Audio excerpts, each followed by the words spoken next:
என்னடா கிச்சன் எப்படி இருக்குன்னு பார்க்காதீங்க. எப்போவுமே க்ளீன் பண்ணிட்டு தான் தூங்க போவேன். நேற்று எனக்கு சுத்தமாக முடியல, அதனால் அப்படியே போட்டு படுத்துட்டேன். இப்படியே சமைக்க முடியாது, எல்லாத்தையும் க்ளீன் பண்ணணுன்னு கொஞ்சம் தண்ணி தெளித்து போட்டிருந்தேன். அதுக்குள்ளே துணியை மிஷினில் போட்டு வந்துடலான்னு போயிட்டேன். இப்போ இந்த பாத்திரம் எவ்வளோ போட்டாலும் நான் சலிக்காமல் நின்று கழுவேன். ஆனால் இந்த துணி துவைக்கிற வேலை எனக்கு சுத்தமாக பிடிக்கவே பிடிக்காது.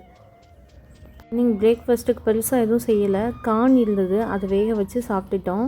அர்ஜுனுக்கு மட்டும் ஒரு தோசை ஊற்றி கொடுத்துருந்தேன்.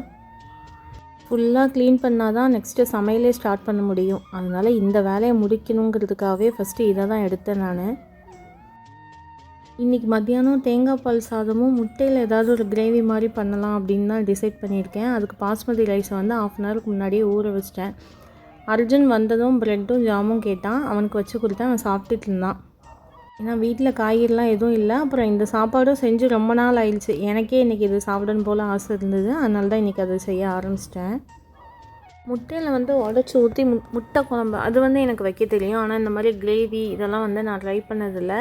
இன்றைக்கி ஆக்சுவலாக நான் காளானில் தான் ஏதாவது பெப்பர் ஃப்ரை பண்ணலான்னு இருந்தேன். ஆனால் இவங்க அது எனக்கு வேணாம், முட்டை கிரேவி தான் வேணும்ட்டாங்க.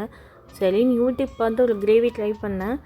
இது எப்படி வரும்னு எனக்கு தெரில. நான் சாப்பிட்டு பார்த்துட்டு கண்டிப்பாக சொல்கிறேன். எப்போவுமே இந்த மாதிரி வெரைட்டி ரைஸ் பண்ணும்போது அர்ஜுனுக்கு தனியாக ஏதாவது பருப்பு சாதம் பண்ணுவேன். ஆனால் இன்றைக்கி ஃபர்ஸ்ட் டைம் அவன் இந்த தேங்காய் பால் சாதம் சாப்பிட்டான். அவனுக்கு நல்லாவே பிடிச்சிருந்தது போல். சரி, இனிமேல் இது கொஞ்சம் அடிக்கடி செஞ்சு கொடுக்கலாம் அப்படின்னு தான் நினச்சிருக்கேன்.